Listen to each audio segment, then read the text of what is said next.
Olá, meus amigos, eu sou a professora Roberta Queiroz e nós vamos hoje conversar um pouquinho sobre um tema muito cobrado em prova de concurso. Praticamente tudo quanto é edital vem esse tema, que é a questão da LINDB, a nossa Lei de Introdução às Normas do Direito Brasileiro. Pessoal, é uma lei bem tranquila, são 19 artigos, traz alguns temas importantes que você tem que saber. Nós vamos bater aqui na tecla dos temas importantes, ok? Trazidos pela Lei de Introdução às Normas do Direito Brasileiro. Observe que essa lei, na sua originalidade, no momento em que ela foi introduzida no ordenamento jurídico, em 1942, ela era tratada como Lei de Introdução ao Código Civil. Era a famosa LIC, de novo, Lei de Introdução ao Código Civil. Essa lei era trabalhada dessa forma porque seria uma lei anexa ao Código Civil. Só que, observe, na verdade, quando a gente estudava essa lei, a gente tinha que pensar assim, olha, por mais que o nome seja Lei de Introdução ao Código Civil, não é uma lei de introdução ao Código Civil. É uma lei de introdução a todas as outras normas de todo o ordenamento jurídico. Não era uma lei e não é, continua não sendo, uma lei que se aplica isoladamente ao Código Civil. Mas é uma lei que se aplica ao processo, é uma lei que se aplica ao direito tributário, ao direito penal, processo penal, etc. Qualquer que venha a ser a norma a entrar no ordenamento jurídico, sobre qualquer que seja o seu conteúdo, ela estará sujeita às regras da LINDB, da Lei de Introdução às Normas do Direito Brasileiro. Então, verificou-se a necessidade de alteração desse nome, de LIC para LINDB. E como que começou essa história, professora? Da onde surgiu essa necessidade, essa ideia de pensar numa lei que pudesse trazer conteúdos de outras leis? Uma lei que pudesse reger outras leis. Uma norma que trata de outras normas, porque é isso que a LINDB é. A LINDB, ela é uma lei que trata outras leis, regras de outras leis, como vigência, como interpretação, como métodos de integração da norma. Então a gente tem aqui uma regra sobre regras. Tá certo? E da onde que surgiu isso? Vamos lá no nosso material, vou te mostrar.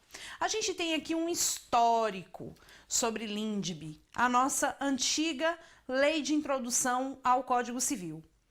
Hoje chamada Lei de Introdução às Normas do Direito Brasileiro, ela vem estampada no Decreto-Lei 4657 de 1942. Esse decreto-lei, hoje, ele tem status de lei ordinária e ele trabalha normas, olha isso, gente, normas introdutórias em 19 artigos. É uma lei pequenininha. E tem aí, como disse para vocês, o status de lei ordinária. Na sua redação original, em 1942, era chamado de LIC, Lei de Introdução ao Código Civil, e hoje é chamada de Lei de Introdução às Normas do Direito Brasileiro, porque em 2010, a Lei 12.376 de 2010 simplesmente alterou a Lei de Introdução em seu aspecto formal, qual seja o seu nome. Foi uma mera adequação formal. Então, às vezes cai na prova assim, em 2010 houve alteração do conteúdo da Lei de Introdução ao Código Civil. Falso. Não houve alteração do conteúdo. A única coisa que aconteceu foi a alteração do nome da lei. Do nome de Lei de Introdução ao Código Civil para Lei de Introdução às Normas do Direito Brasileiro. Por que isso? Porque não era e nunca foi uma lei que trabalhava o Código Civil. Ué, professora, por que é o professor de Direito Civil que dá essa matéria? Porque como ela tinha esse nome, Lei de Introdução ao Código Civil, Todo mundo começou a enfiar essa matéria para os professores de direito civil. E colou, e ficou até hoje. E é por isso que eu tô aqui falando dessa lei para vocês.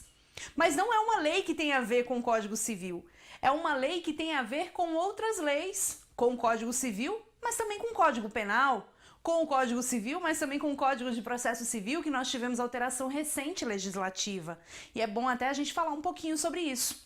Tudo bem? Então, hoje não falamos mais em LIC. Em 2010, houve então uma mera adequação, o quê, pessoal? Uma mera adequação formal do nome da lei para a Lei de Introdução às Normas do Direito Brasileiro, a todas as normas do direito brasileiro. Perfeito, volta no material. Essa ideia de lei de introdução para tratar de outras normas veio lá do direito francês. Veio desde o Código Napoleônico em 1804. Essa ideia de colocar uma lei de introdução para tratar assuntos básicos relacionados a todas as outras leis surgiu no direito francês. Agora veja só que interessante. Como que poderia uma lei no nosso ordenamento jurídico de 1942 chamar-se Lei de Introdução ao Código Civil, se o Código Civil que era vigente em 1942, que hoje é revogado pelo Código de 2002, era de 1916? Olha que interessante essa questão. Uma pergunta, uma curiosidade, né? Uma curiosidade. Como que fica isso? Olha só. Em 1942, entrou uma lei que se chamava Lei de Introdução ao Código Civil. Introdução ao Código Civil, que o Código Civil da época era de 1916. Portanto, muito tempo antes dessa lei. Simples a resposta. Porque nunca foi uma lei de introdução ao Código Civil. Nunca foi. Sempre foi uma lei de introdução às normas do ordenamento jurídico. A todas as normas. Só que como na ideia inicial daquilo tinha-se uma previsão de lei de introdução embutida dentro dos códigos civis, essa ideia pegou. E aí, quando a lei ficou autônoma no Brasil, em 1942, que adotou-se essa ideia da autonomia, continuou chamando de lei de introdução ao Código Civil. Essa ideia não surgiu em 1942. Nós tivemos projetos de Código Civil anteriores que previam a possibilidade de uma lei de introdução. Quais são esses códigos? Olha lá no nosso material outra curiosidade. Nós tivemos um projeto em 1858 de Teixeira de Freitas, que nos deixou preciosas lições do direito civil, a gente fala muito dele, que trabalhava a consolidação das leis civis, e nessa consolidação nós tínhamos um título preliminar. Em 1890, também tivemos um projeto de Código Civil de Coelho Rodrigues, e também havia uma lei preliminar. E o projeto ao Código Civil de Clóvis Bevilacqua, em 1916, tinha as disposições gerais que se tornaram-se uma lei de introdução. Tudo bem, pessoal? Então, show de bola. Isso é só uma curiosidade e inaugurando o nosso assunto, né? Entrando no nosso tema. Mas, professora, em relação à LINDB, o que eu tenho que saber? Você tem que saber que a nossa LINDB, vamos botar aqui, a nossa LINDB, ela vai ser um conjunto de regras, um conjunto de princípios que vão regular aspectos referentes à interpretação, aplicação, vigência, revogação da lei, direito transitório, quando entra uma lei e sai outra, direito internacional privado, por exemplo, o sujeito morreu e deixou bens no Brasil, qual a regra eu aplico? Então, a LINDB ela vai tratar esse tipo de situação. Veja que Carlos Roberto Gonçalves, nosso glorioso doutrinador, ele diz o seguinte: é uma legislação anexa ao Código Civil, mas é totalmente autônoma. Não faz parte desse Código Civil, embora se destine a facilitar sua aplicação. Tem caráter universal, aplicando-se a todos os ramos do direito. Veja então que é um conjunto de normas, ficou feio isso, né? Um conjunto de normas sobre normas. É, na verdade, pessoal, então, uma norma de sobredireito, uma norma de apoio, uma lex legum. É o que a gente chama de código de normas autônomo. É um código de normas totalmente autônomo. Vem comigo. O que acontece? Então, quando a gente fala de LIC, a gente está falando da redação original de 1942, que denominava dessa forma. O tempo passou, todo mundo se cansou de explicar que a LIC, na verdade, era uma legislação talvez anexa ao Código Civil, beleza, tranquilo, mas que não era só aplicável ao Código Civil, era aplicável também a outras normas. Porque, na verdade, a lei de introdução é uma norma que trata de outras normas.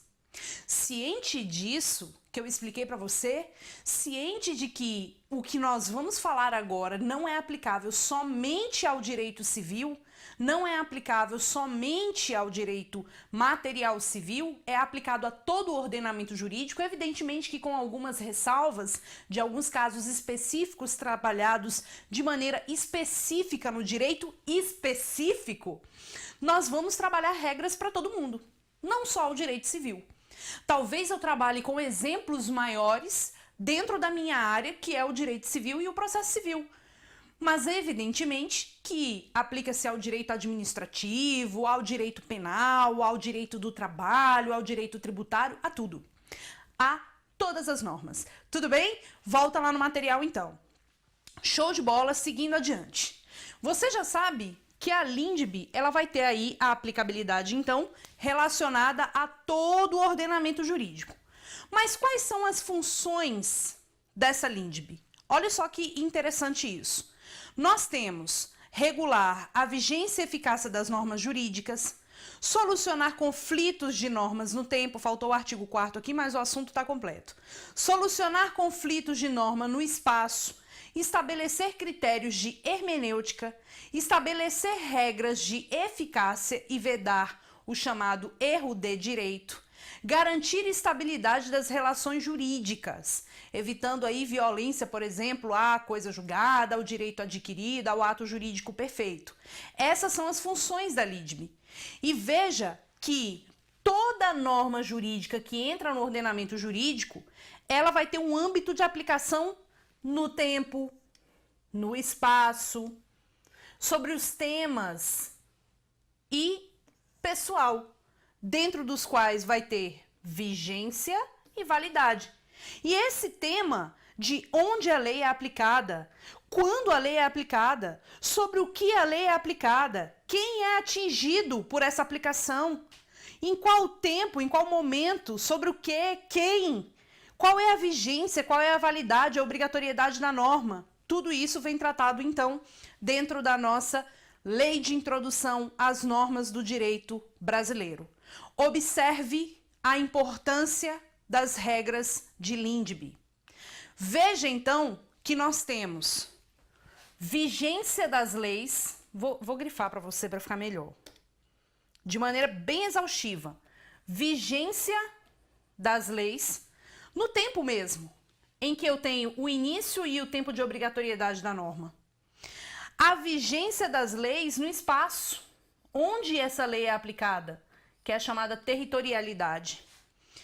A eficácia, os efeitos de uma lei na ordem jurídica, porque a gente não pode admitir a ignorância em relação à lei, alegar o eu não sabia. Como que ocorre a interpretação da norma, que são os critérios de hermenêutica? Evidentemente que no direito constitucional você estuda a hermenêutica mais a fundo do que na aula de LINDB, tá? Mas aqui a gente vai ter uma noção do que vem a ser hermenêutica. Fontes e integração da norma.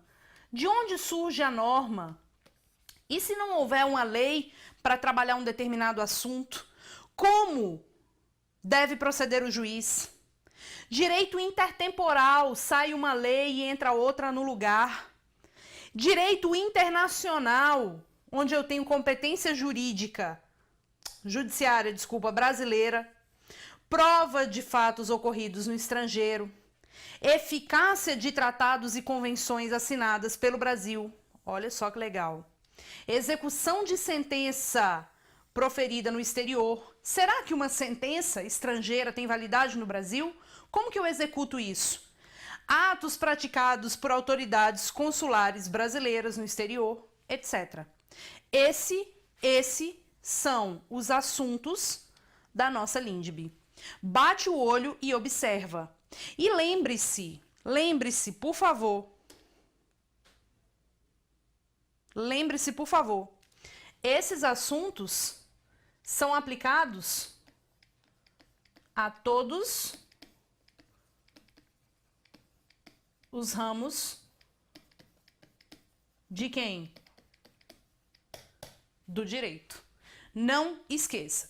Vigência, vigor, territorialidade, eficácia, interpretação, integração, leis no tempo, né? Direito intertemporal, direito internacional privado. Show de bola! E para começar, algumas observações importantes e que você tem que ter aí do lado. Eu disse para você que a LINDB, vou começar com o segundo OBS aqui, é direcionada a todos os ramos do direito, só que naquilo que for pertinente. Veja então o seguinte, olha para cá. Veja então o seguinte, a LINDB, ela é aplicada de maneira geralzona, genérica, para todo mundo. Mas existem casos específicos, de situações específicas, de ramos do direito específico, em que um tema ou outro é trabalhado de maneira específica.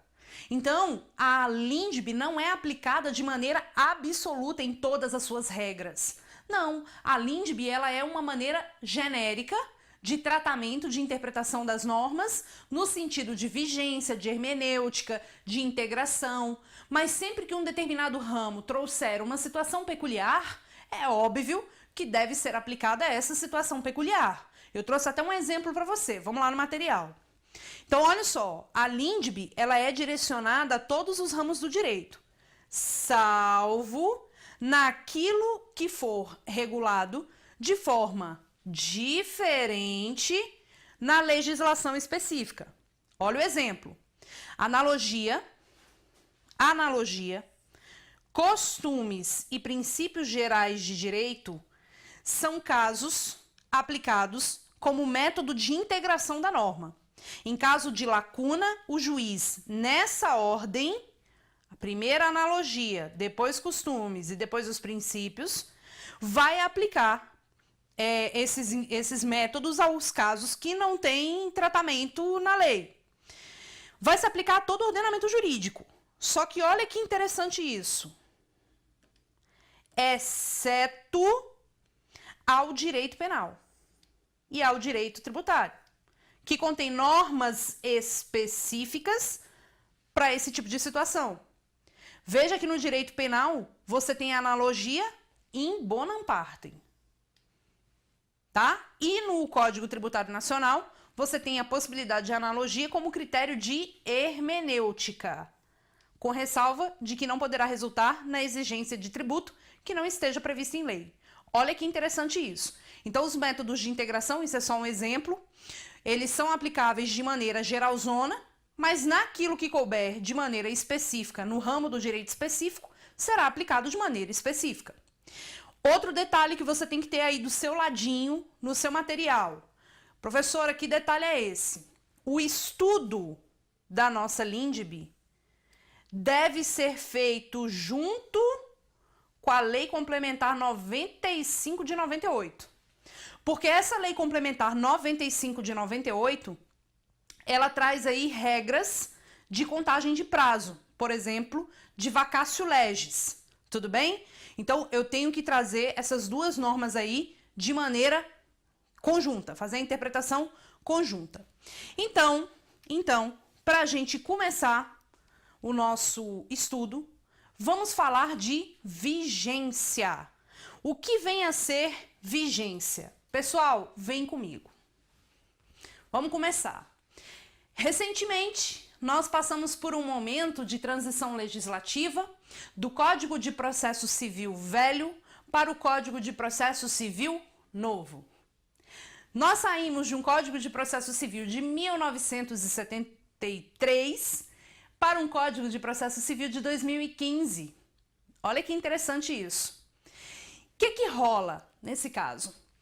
Quando a gente fala de entrada de uma lei no ordenamento jurídico, nós temos todo um processo legislativo de criação. E quando essa lei entra no ordenamento jurídico, ela passa a ter o quê, pessoal? Ela passa a ter vigência. Vigência vai acontecer quando a lei começa a ter obrigatoriedade no ordenamento jurídico, quando a lei começa a valer no ordenamento jurídico. Olha só que interessante isso. O que vem a ser, então, vigência, já que é o primeiro tema tratado pela LINDB. Quando você abrir sua LINDB, vai estar lá o primeiro tema, vigência da norma, vigência da lei. Isso tem a ver, a gente vai até falar um pouquinho dessa parte de direito transitório, tá? Então, quando a gente fala de vigência, o que a gente tem que entender sobre esse tema? Vamos lá no material? Olha só. Sobre vigência, a gente tem que observar que as leis, elas possuem um ciclo vital. Que ciclo vital é esse, professora? Elas vão nascer, elas vão ser aplicadas, vão permanecer em vigor, vou grifar assim, vão permanecer em vigor até morrerem. E a morte de uma lei recebe o nome de revogação. Então, quando a gente fala de um ciclo vital de uma lei, nós estamos falando do nascimento dessa lei, do momento em que ela mantém a vigência com vigor, até a sua morte. E a morte de uma lei, ela só vai acontecer por meio da revogação. Esses momentos correspondem à determinação do início da vigência, da continuidade da vigência e da cessação da vigência, como ensina Caio Mário. Veja, então, meus caros, que uma lei, ela vai nascer, ela vai permanecer sendo aplicada e ela vai morrer. Professora, como que acontece o nascimento de uma lei? Como que acontece a manutenção dessa lei? Por quanto tempo isso acontece? E como que acontece a morte de uma lei? Observe, quando ocorre o nascimento de uma lei, nós temos o processo legislativo tratado pelo direito constitucional, tratado pela Constituição Federal. Essa lei permanece sendo aplicada e quando ela está no momento de aplicação dela, ela tem obrigatoriedade, você não pode alegar o desconhecimento da lei, por exemplo. E ela vai ter essa obrigatoriedade até o momento de sua morte. A morte da lei, pessoal, ela só ocorre pelo fenômeno chamado revogação. Então, o que nós vamos estudar aqui é como que essa lei vai nascer, por quanto tempo essa lei vai valer e como que essa lei vai morrer. Mas isso a gente vai ver no nosso próximo encontro falando de vigência. Espero você até lá.